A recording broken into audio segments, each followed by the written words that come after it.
So I listened in to the podcast a couple weeks ago on May 18th, and I listened to Noel as he shared with you guys that after much conversation and prayer, Exeter Valley Church was going to become Radiant Exeter. And then, as I listened in a couple weeks ago, he asked everyone to join us, to join in on this. And I know that many of you are familiar with Radiant Church through maybe me coming every once in a while, or Monica leading, or Kevin Thompson leading worship, or a number of people who've come and spoken. And I know that Noel kindly said some things about me a couple weeks ago that I wish I would have been here for. You know, it's kind of like there are some weeks you want to be there, and I was like, wow, Noel, those are thanks. No, it doesn't matter anymore. It's like when your wife says, get me flowers, and you get her flowers. It doesn't work like that. And so many got to attend celebration at Hume, and there's nothing quite like the connection that happens through eating together when you can hear someone's jaw click, and playing volleyball where who we really are comes out, you know? Everything that we can hide on a Sunday morning comes out in competition. So we got to know one another well in that space. I also know this, that change is really, really hard. And different folks relate to it in different ways. And usually we relate to it in different ways because we've experienced different things. And so who we are is here at church, and everything we've walked through and experienced is here. It's present with us. And so change is like really brutal. And I also know that people, you guys are dealing with something of a double death. Now, I don't want to remind you of that on a Sunday morning, but here it is. You're losing leaders that you really love. And you're not losing them like they're out of your lives, but they won't be leading or fulfilling the same role that they have been. And that's really tough. And then it's also really brutal to go through a name change, because there is a sense of identity in our name. It's not the name, it's what the name represents that's hard to let go of. And I just want you guys to know that we don't think this is easy, and we don't actually think you should just get over it. Or I'm not here going, it's all going to be fine. Those are not things that I intend to say, because I know that this is difficult. You know, after Noel made the announcement here, he made the same announcement. Can I move this or no? Is that working? He made the same announcement up at Celebration, and it was an interesting thing because it felt like excitement mixed with sadness. It felt like a sort of like laugh cry broke out. Anyone ever laugh cried before? And it reminded me of ancient Israel. You know, they had a lot of pride in their temple. They lost their temple. And then they rebuilt their temple, and there was a new temple.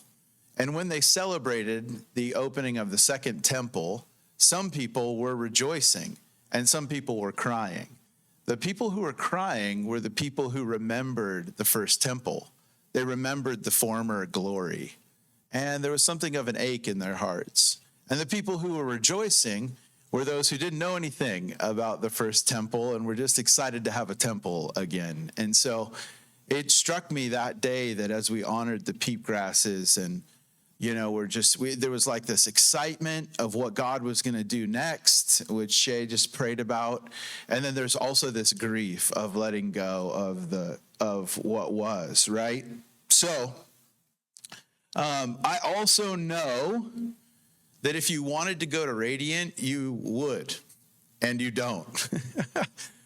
You go to Exeter Valley because that's where you want to go. You know that Radiant Visalia is 10 minutes down the road, and if you wanted to go there, you would, but you're obviously voting with your feet, which I think is worth acknowledging as well.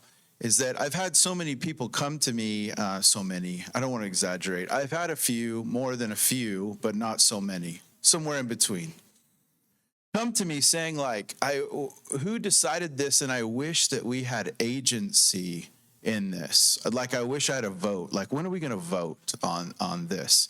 And because we're not congregationally led, we don't have votes. That's not how our church is run. But you ultimately vote with your feet. Like, you ultimately say, I'm in for this. Like, I want to be a part of this by continuing to come. And you always have that. And we're not going to pressure anybody to do anything that you don't want to do. And we also want to respect that as this changes, God's assignment or call on your life might also change. So we're not going to be so foolish as to say, no, this is what God's saying to you and you have to do this. So we're not interested in pressuring you into anything. We have a sense that this is where he's leading, and we want to invite you to join us, but we don't want to pressure you. Ultimately, you do have say, you do have agency, you do have vote, and you do have authority, which is to say, I feel like this is good and right for me and my family, or this doesn't feel very good, it doesn't feel right for us at this time. But here's what I want to ask you to do. I want to all commit to this, that we wouldn't be led by any spirit but the Holy Spirit. No spirit but the Holy Spirit. And when we move, when we vote, when we make decisions, when we decide what's next or how to do what's next, let's be led by the Lord, right? Let's not be led by fear. Let's not be led by division. Let's not be led by our disappointment. Let's not be driven by frustration. Let's be driven, compelled, led by the Spirit, right? And I'm going to be okay. Noel's going to be okay with whatever that decision is. We just want to make sure it's him who's leading us, not frustration that's leading us. Can I get that promise from you guys? No spirit but the Holy Spirit. That's the mantra, right? So I think as you decide what you're going to do and determine what God's calling you to do, I just want to make sure that you have some information to make a good decision.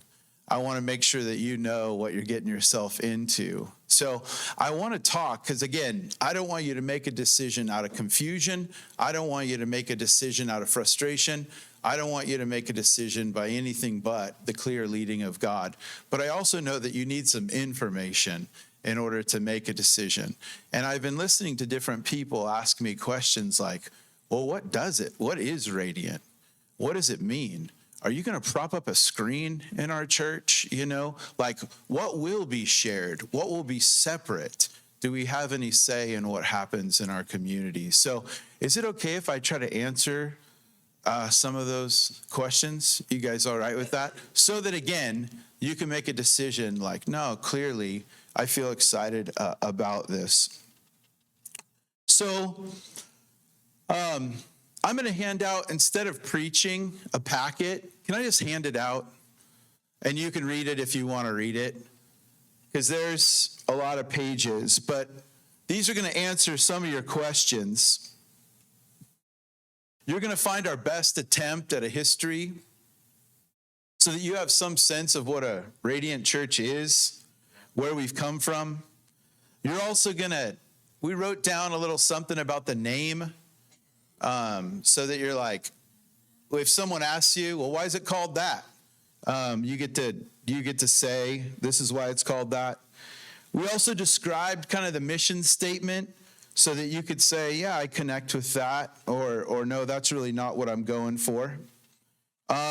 There's also a description of how disciples are made, what we mean by discipleship. And this is important because each of our churches fulfill this in different ways. So basically, we've determined that discipleship at Radiant is celebrating big, connecting small, being marked by moments and encounters, engaging in spiritual disciplines, operating in spiritual gifts, sacrificially giving, bearing witness to Jesus, and making disciples of Jesus. But how you do that is a little bit different in each one of our churches. So you can understand that there are different ways to celebrate big, right? We just did that together. We just stood up everybody who's got an anniversary or something significant in the last month, and we celebrated, right? We were just up at Hume together, and we celebrated. How that looks a little bit different in each one of our churches, but the value that we all carry is that we celebrate big. Connecting small. Again, there's a number of ways to do that. We did that today by having 3 meet and greets during worship, because some of the beauty that we all know represented in here is that we would be known. And our churches are committed to that. Each one of them carry that out in different ways. Do you get the idea? Engaging in spiritual disciplines. We wanted some umbrellas to say this is what we value. How we value that might look a little bit different. That's described in here. So you're also going to get our core beliefs about the Bible and the triune God, and you can read through those. You're also going to see our church structure in here, and then our wider family of churches in here. Okay, now can I ask you the biggest favor of the day? Can you just put it down? I know. What a tease. Anyway, you can haul this with you, and if you have questions, maybe Noel or myself could answer those. But more than kind of just writing out information, I just wanted to share some of the heart of who we are. And then I wanted to answer a few questions, like what will be shared, what will be separate. I wanted to speak to the kind of, I don't want to be big, or I don't want to be a part of a mega church in Visalia. I also wanted to speak just quickly to the who the heck is going to lead this. Because do you know that's the reason you decided to come to this church?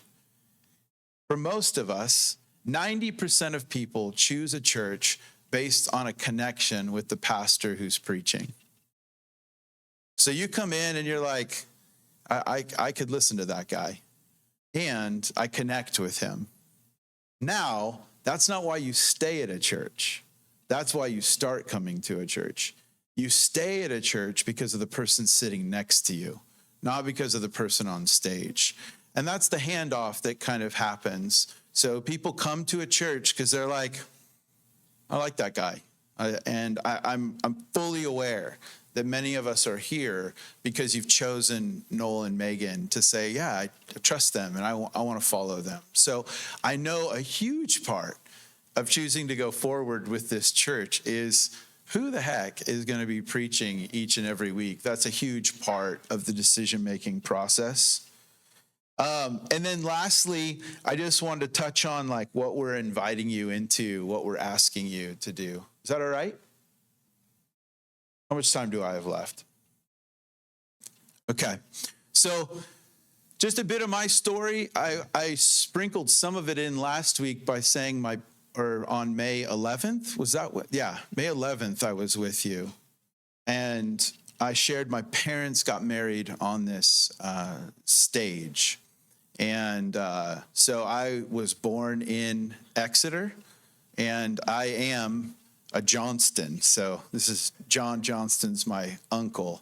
And so I've got deep roots here in Exeter because I also worked at the Exeter Church of God. So my first job at a church was leading worship on this stage to the youth group that gathered here under John Urie's leadership for a couple years. But I want to back it up a little bit more and just share a little bit of my story and why we're doing what we're doing.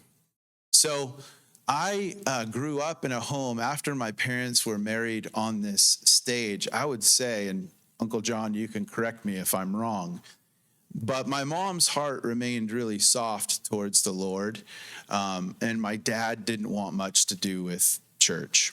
So we would go occasionally as a family, but many of you know how hard it is when dad's not into something to keep doing it. And that's why it's so important for you men to lead spiritually in your homes.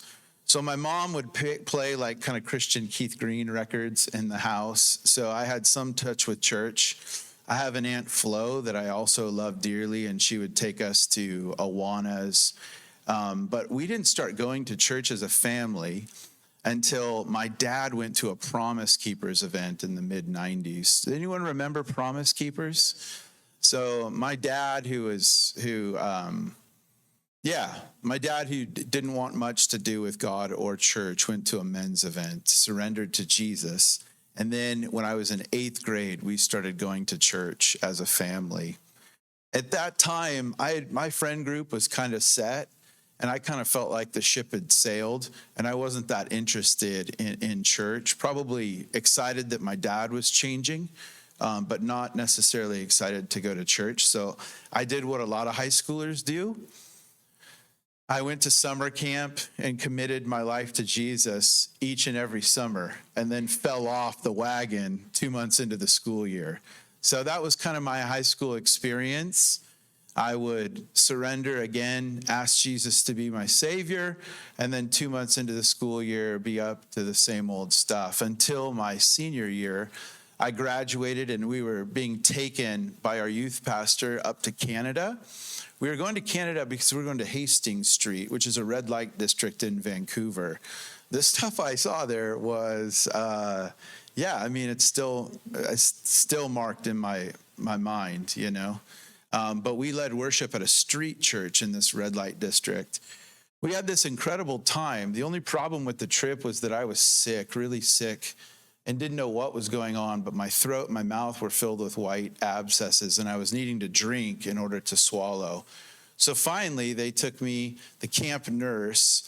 We had left the street church and gone to a youth conference. The youth conference had a camp nurse. When I finally saw the camp nurse, she's like, "We need to take you to a doctor."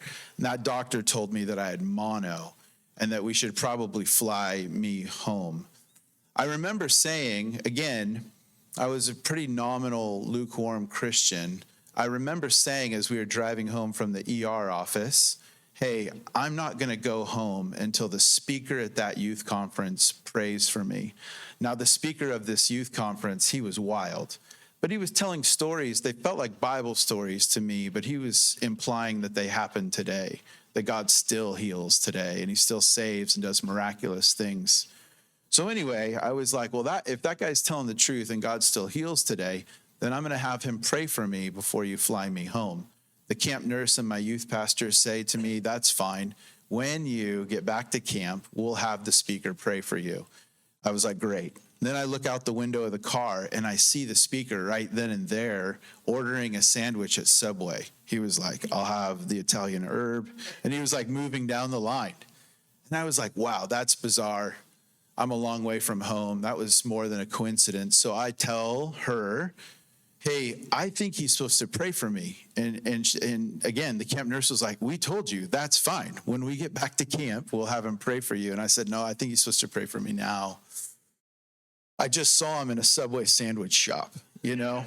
So we turned around, we did a loop, and to describe my spiritual walk, I was a skateboard, snowboard, punk kid who claimed he didn't care what people thought, but was paralyzed by what people thought. I hated when my parents prayed in the restaurant. You know, they would like, "Let's bow our heads." And I was like, "Let's not," you know? I hated when my mom would like lift her hands in worship, and I'd be like, "Gosh, I wish you would put those down." It's a weird thing to be bleaching your hair because you want to be seen, but then like so paralyzed by the fear of man. Anyway, I just say that because I know some of you guys are dealing with that at home. But anyway, I'm now walking into a Subway sandwich shop going, "I want you guys to pray for me," in the middle of a restaurant.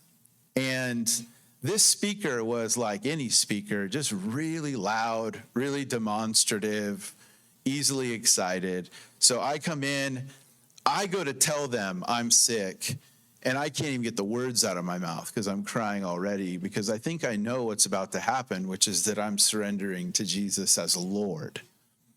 Like, he's no longer just a savior who's going to bail me out of something dumb I did. He's now Lord of my life.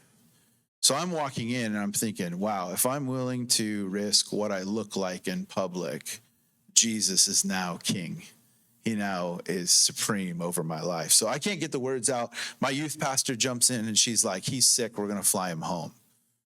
So they stand up and in the middle of the subway, they start praying for me really loudly to the point where I remember somebody else who was ordering a sandwich going, what are you guys doing to that boy? And then the speaker turned and he said, we're praying for him, kind of thing. This is what I remember. The other thing I remember is that I felt so much of the weight of God's glory, because that is what glory means, is weight. And I felt like I was going to fall over. And again, I'd only seen that stuff on TV and I didn't want anything to do with it. Like, Benny Hinn shoving people over. I was like, no, thanks. But I'm feeling like I'm going to hit the tile in this Subway sandwich shop, So they prayed for me for a short time, but mostly what they did was prophesy over my life and say, news of this healing is going to create this impact in your friend group. This is what you'll go home to. God's going to heal you. Then you're going to testify to that healing. And this is where God's going to put you as a result. So I leave healed, but more importantly, I leave surrendered to Jesus as Lord. I remember walking out of the subway, being so overcome with the presence of God that I hit my knees and on the blacktop, in the parking lot, just saying like, what just happened? Because it felt like every flannel graph story, that I chalked up to almost like Greek mythology. It just landed on me like, this is real. So I get home. I have the same group of friends. They all love to party. And now I'm walking out my Christianity by being the designated driver. So we're up at a cabin at Shaver Lake. I'm praying for an opportunity to share with my friends about what God had done in my life. Again, I'm clueless. If you wait long enough is a pro tip. If you wait long enough at any party, the conversation will turn to God at some point. So I'm waiting, I'm praying. It's probably midnight, and it turns to God. And so I run down from my upstairs room where I've been praying, and I start preaching at a party. And I start sharing what God's done in my life. And a number of my friends who are prodigals, who also grew up in Christian homes but didn't want anything to do with Christianity, said, we should start a Bible study. And I said, great, I will lead that Bible study. So we started gathering a group of guys that grew to close to 100 guys in a backyard. I was 19 years old. I had just graduated from high school. The guys who were coming wanted nothing to do with church. I remember trying to lead worship, and the guys were like, 1, I don't sing. 2, I wouldn't even say those things to my mother, let alone to a God that I don't know. So I'm not going to sing these songs in a circle. So I would read some of the Bible. The part I would read most often is from Luke, where the Pharisee and the tax collector go up the mountain. And the Pharisee's like, man, I'm super thankful I'm not like this guy. I've got it all together. And then the tax collector beats his chest and says, God, have mercy on me, a sinner.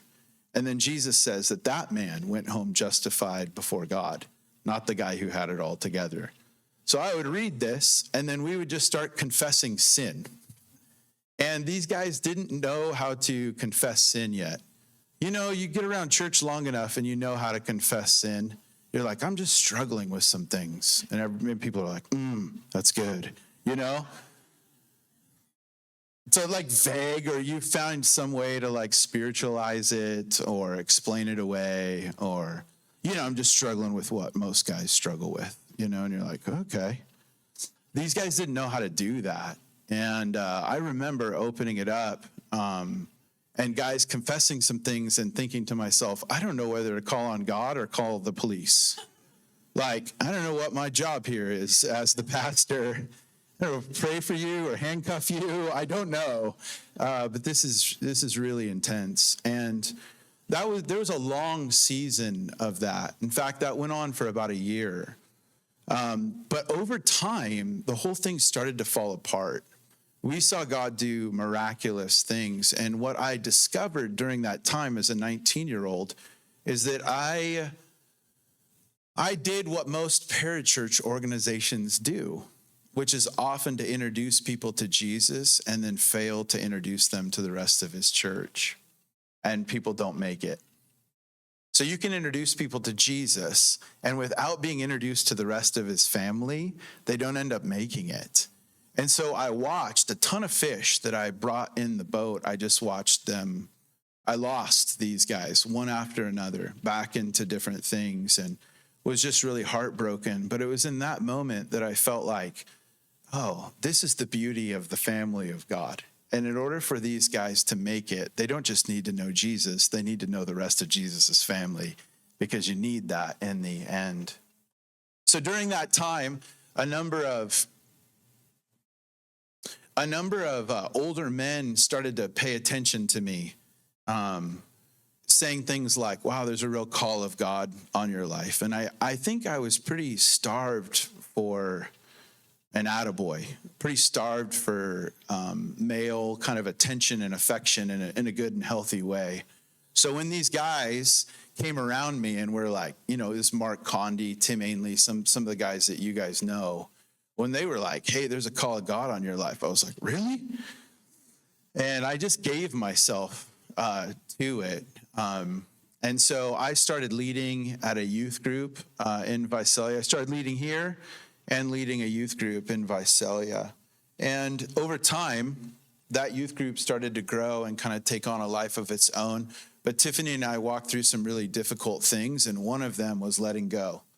One of them was letting go of this youth group that we loved, and it dissolved in some ways. So in the same way that the tent dissolved that I pitched a tent. That's where the 100 guys would meet. I also watched a youth group that I led kind of dissolve because we weren't leading it. And that was a really dark time in Tiffany and I's life. There was a lot going on for us. I was getting a third part-time job. I had a part-time job at the church, but part-time jobs at a church don't exist. Part-time pay is what exists at a church. So I was getting a third part-time job. We were newly married. I felt like I was failing, leading at home, leading at the church. There was very difficult stuff going on in our families. And it was just what the ancients would describe as a dark night of the soul. How many have had a dark night of the soul? So I had stopped leading. I was kind of floundering. I was experiencing a dark night of the soul. And I had heard that a guest speaker was coming to a church in Tulare.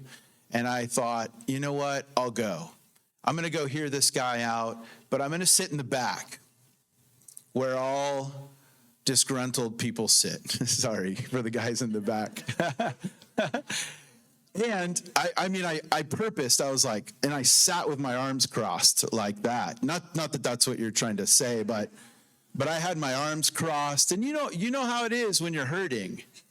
And there was part of me that was doing this, Everything in me was saying, stay away.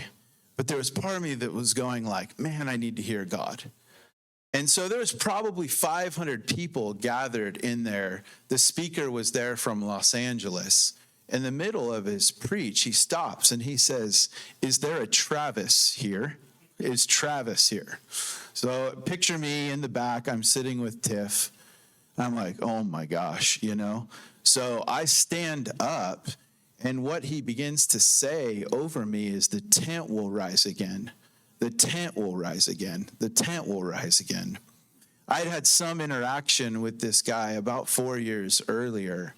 But this is what he starts to prophesy. Then he says, you've gone through a really difficult time, and this is what God's been doing during that time, which is all what we need to hear when we're going through a difficult time, is that God's still working even when it's not working. You know what I mean by that? It's like, this ain't working. And you really need to hear that God's up to something, even when it doesn't feel like anything's happening. So anyway, Man, when I heard those words that the tent would rise again, something in me knew in a deep down kind of way that I was being called to plant a church. I was 25 years old. I had a sense that I kept starting these alternatives, whether it be this tent gathering or whether it be a youth group, and I could never get people to go to real church, And I felt like God was saying, like, I'm calling you to plant a real church. That's what we took from this guy saying the tent will rise again. And the tent represented for us a real place of God's presence and a place where people were far from him could encounter God and have their lives transformed by his presence. Most of the guys who were there with us just didn't want anything to do with what we're doing here this morning. And so I planted a church because I wanted to reach a group of people that I knew would come to my house, but didn't want anything to do with God's house at that point. I planted a church because I wanted to reach a group of friends who were walking away from Jesus. And we continued to plant churches because we want to see people encounter the presence of Jesus, and we don't just want to introduce them to Jesus.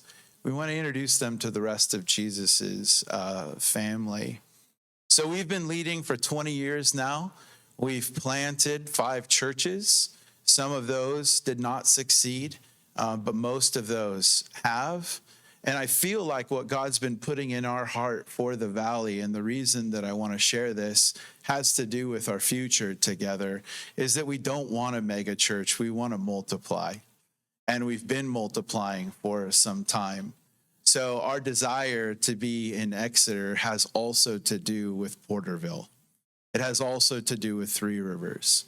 It has to do with flooding the valley floor. Just a few years ago, I felt like the Lord started to speak to me about our valley and say, you know how this valley works in the natural? I was like, I do.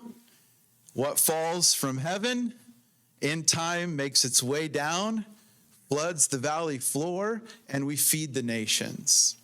And I felt like the Lord was like, yeah, exactly. Let's do it. What falls from heaven, the revelation that God has given, not our speculation of who he is, but his revelation that's come from heaven, melts. It makes its way down. It floods our valley floor, and then we feed the nations. And I want to do that as a family of churches. What falls from heaven floods the valley floor, feeds the nations. And so I want to take these lofty ideas, make sure they make their way down to where people really are at, see churches grow up into maturity, and I actually feel like we have a role to play in blessing the nations. And I know that confronts our small town. We're just the Central Valley. We're the armpit of the state of California. I just don't believe it. I believe God wants to do something profound in the valley that blesses Northern and Southern California. And so we have a particular desire to see churches planted, people reached, places of God's presence where people can encounter the risen Jesus and be transformed in the valley. Sharing some of this with Noel is probably what got him stirred up and moved out here to so you can read the black and white stuff. I just wanted to be able to share a little bit of the heart. When it comes to what's shared and what's separate here, doctrine is something that's shared. Our beliefs are shared. Our mission and vision is something that we share together. The mission and vision of Radiant Church has to do with being obedient to the word, surrendered to the Spirit, and devoted to mission. Have you guys heard that before? Yeah, you guys have. The other thing that we're going to share together is a preaching track. So here's what I want to say. Here's what I wrote up. Radiant churches maintain the same preaching track with all congregations preaching the same overall message each week. While there are seasons where each congregation will focus on something specific to their context, generally congregations agree to preach one text together and fill our cities with a common message. This entails planning our sermon series together, providing common preaching outlines, as well as a collaboration between various congregations and preachers prior to preaching. So here's what we're doing. We're meeting together each week to look at the text, unpack that text, and then take that text to our churches and our communities. So the way that works currently is that we'll work through a text, and then Jared Turner, who's in Tulare, will connect it to a bunch of stories about dessert, because that's what Jared Turner loves. He'll illustrate it with what's going on in his life. We've got another guy who you guys have met, Joseph Rosales. He usually will take the text and make it about his life in a gang. You know, of course, I don't get to tell that story. I don't have any tattoos that were given to me by a guitar string. So I take that story and I tie it into what it works for me in my context. So we study the Word of God because the truth of that is unchanging. It shouldn't be a different word for Exeter than it is for Visalia or Tulare. But contextualizing it, knowing your audience, and then also knowing what God's uniquely gifted you in is unique. We're wrestling through the other piece of this, which is the HR and finance piece of it. Right now, currently, you guys pay Parable to do your bookkeeping, but we feel like there's going to be shared and central services with HR and finance because there's no reason that every church should be paying for this. There's a way to do this together. And the last thing that'll be shared is our leadership development. So what happens typically in churches is you get so busy doing the work that no one's working on the workers. And it leads to burnout. And so what we've liked to do and what we have done in the past with you guys is that Mark Condi has led leadership and a number of couples have passed through it. But we want to make sure that we're developing and pouring into our leaders as they pour out, because burnout is a real thing for those who are serving in ministry. I've heard some of you say, I just don't want to be big. The reason I'm here is because your church, Travis, is so big and it's so loud. And I like something different than that. And I totally respect that. I have also been trying to shrink my church for a long time. I totally agree with you guys. So I think what that represents, more than when people say to me, I don't want to be big, I think what they really mean is I don't want to lose a family feel.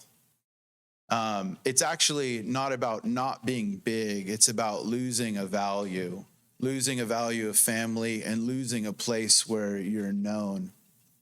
And so I just want to assure you, and I think those who went to Celebration with us, know that we're working really hard to hold on to that value too.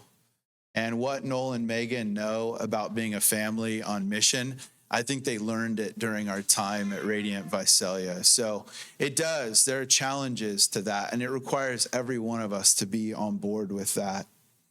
I've noticed through the years, and I learned this from Mike Breen right here, I learned this from him. I went to a training with a guy named Mike Breen through Mike Guzman that was happening at the Church of God in 2014. But he actually said, Mike Breen said, that a lot of people think it's family or mission. And we've seen that before, right? We've heard these horror stories of missionaries that abandoned their own family in order to do the mission. We've heard stories from PKs about pastors who preferred the church over their family. How many of you have heard a story like that? In a reaction to that, we can slip into family as mission. Now, our whole mission is family. In fact, our goal is to be small, to be known, and to essentially be separatists. And I've definitely seen that in the church too, where it's like we are not going to be inclusive. What we want to be is cohesive, because family, being a family, is our mission. And of course, there's a third one that you guys have talked about at great length. It's a possibility to be a family on mission. Not family or mission, not family as mission, but family on mission, which means that we're both cohesive and we're also inclusive, welcoming those who want to be a part of this family and not telling them things like, you're in my seat or you took my spot. You know, you don't have to say that. You just say it with a look, like, that is my pew and you are in my pew. Who the heck is going to lead this thing? Noel already said it. There is a person that we have in mind, and there's a process that we have in mind with that. One of the big things is that we wanted this person to be an Exeter native. From the very beginning, I was with the SARS and C-words. And they were like, Trav, do you know a pastor who would come in to lead? And I was like, yeah, I do. It would just take him a year to get here, and it would take 5 years for Exeter to accept him. I was like, you guys don't have 6 years, you know? And it's like, and then Michael and Noah were like, yes. I was like, yeah, we need someone from Exeter who understands Exeter, who lives in Exeter. And so this person we're pretty excited about. We are respecting a process. This person did not go into the new year thinking, you know what I'll do this summer? I'll probably become a pastor. So he also needs some time, and we're also praying into this and getting a chance to share him with other people to make sure it's not just a decision that a few people are making. I also just recognize that that's a huge part of where you go to church, and I get that. So the other thing I just want to remind you of is that we don't want to be a mega movement. We really do want to be a multiplying movement. The passage we've been using to describe this is Jesus in Mark 5. He actually cast demons out of a guy. The demons going to pigs. You ever heard that story? That's a favorite. I hope the kids are getting that one right now. But the demons go into pigs, and the pigs jump off a cliff. Well, anyway, after all of that, a man who's been set free is like, Jesus, I'm going with you. And Jesus says, no, you're not. And I've always read that story and thought, like, that's so mean. Like, he's got no family. He's been like naked and demonized for a bunch of years. And Jesus says, actually, go home. Go home. Go home and tell people what God's done in your life. And of course, they reap a huge harvest because this guy goes home. And honestly, we have a go home movement. So currently, there's a group of people at Radiant Visalia who live in Dinuba. They lived in Dinuba their whole lives. And guess what we're getting ready to say to them? Go home. Go home and tell them everything Jesus has done in your life. Currently in Tulare, there's a group of people coming from Armona. They bus a group of people from Armona to Tulare every week. And guess what we're going to get to say to them? Go home. Go home. Not because we want you gone. In fact, I just want you guys to know, I just want to say it outright. I don't get a raise every time we start another Radiant church. Do you know that? I will never and at no point will fly a jet to these locations. I don't get a raise when this happens. In fact, my whole life gets harder because people that I love, people that we rely on, leaders that we look to are not there any longer. So we start over in Visalia when we send out solid leaders. So I don't get another notch on my belt. I don't get a raise. I don't get anything but more hardship in Visalia. Also, I get the fat privilege of coming back and seeing that people have been developed. People are getting reps who wouldn't get reps back in Visalia, and people are being reached in Exeter, and Radiant Visalia would have never reached them. So that's what has me in this, not necessarily a raise. So what am I inviting you to? Would you stand with me? Mo, would you come? You can take that packet home, and we can try for the next weeks, and we will, to explain the heck out of this. And I will try my best. I'll try my best to answer questions. At the end of this, do you know what's going to be required of you? Risk. Like it would be in any relationship. You're going to have to go like, well, I think this is where God's leading, and I think this is where we're supposed to go. And I wish I could take all the risk out of this. I wish I could answer all the questions. I know Noel does too. And ultimately, what you're joining is not necessarily something that has a bunch of answers, but a group of people that are journeying towards Jesus together. So here's what I want to encourage you with as we come to the table. We've got a short time on this earth. And do you know what we're not going to get the chance to exercise on the other side? We're not going to get the chance to exercise faith.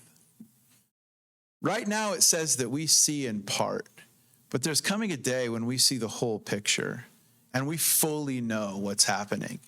And when that happens, we will not have the opportunity to exercise faith, because right now we see in part. And even the part we see is dim and kind of muddy at times. But we have an opportunity to say, Jesus, I'm going to follow you in faith. And it says that it's impossible to please God without faith. It moves his heart. His eyes are going to and fro, hoping to find faith on this earth, hoping to find a group of people who are willing to risk, who are willing to trust, and are willing to say, I'm banking on your word. I'm not going to go by what I see. I'm going to go by what you say.